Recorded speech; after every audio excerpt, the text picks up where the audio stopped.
Hello everyone, আসসালামু আলাইকুম। আমি আজকে যা যা রান্না করছি আমি আপনাদের কাছে শেয়ার করবো। আমি পোলাও আর বড় একটা দেশি মুরগি আর হচ্ছে গিয়ে মুরগির আস্ত চিকেন ফ্রাই করব। এই যে আমি সিদ্ধ বসিয়ে দিয়েছি, ওদিকে পেঁয়াজগুলো করে লাল লাল করে নিয়ে আমি বেরেস্তা করে নিয়েছি পোলাওর জন্য। আমি অল্প করে উঠাই রাখবো, এরপর আমি ওইটাতেই ভাতটা ভেজে নেব। এই যে আমি উঠিয়ে নিয়েছি। এখন আমি দিয়ে দিব আস্ত গরম মশলা, দিব হচ্ছে চাল, পোলাও চাল। এখানে আজকে মেহমান আসতেছে তো ছোটোখাটো একটু আয়োজন করতেছি। এই যে আমি এদিকে মুরগিগুলো সব মশলা দিয়ে হাতে সুন্দর করে ম্যারিনেট করে রাখবো 15 মিনিট।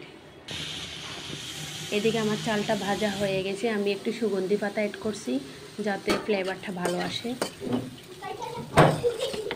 এই যে আমার পোলাও ফ্রাই হয়ে গেছে, এদিকে আমার চিকেনটাও সিদ্ধ হয়ে গেছে। এখন আমি ভেজে নেওয়ার পালা। এই যে আমি লাল করে ভেজে নিব। এদিকে আমি ভাতটা ভাজা হয়ে গেছে, দিয়ে দিলাম গরম পানি। এখন একটু আমি অ্যাড করবো ঘি, আর একটু দিয়ে দিব গোলাপ জল ঘ্রাণের জন্য, আর একটু দিব কেওড়া জল দিয়ে আমি ঢাকনা দিয়ে এভাবে রেখে দিয়ে 5 মিনিট করবো। দেখি আমার প্রায় পোলাও একদম রেডি।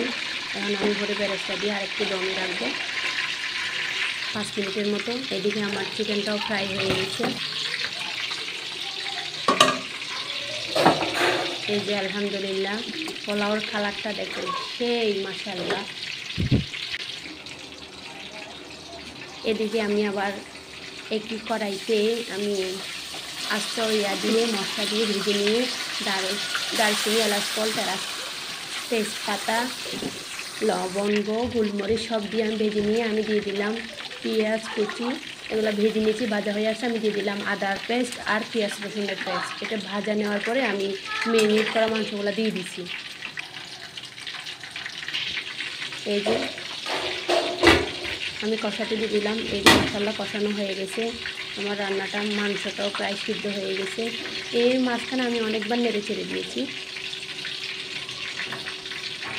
আলহামদুলিল্লাহ আপনারা ওইভাবে মেহমান আসলে হঠাৎ করে চটপট করে এভাবে আয়োজন করতে পারেন।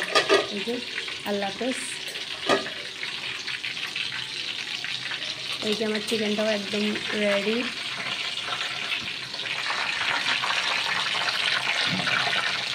আসসালামু আলাইকুম।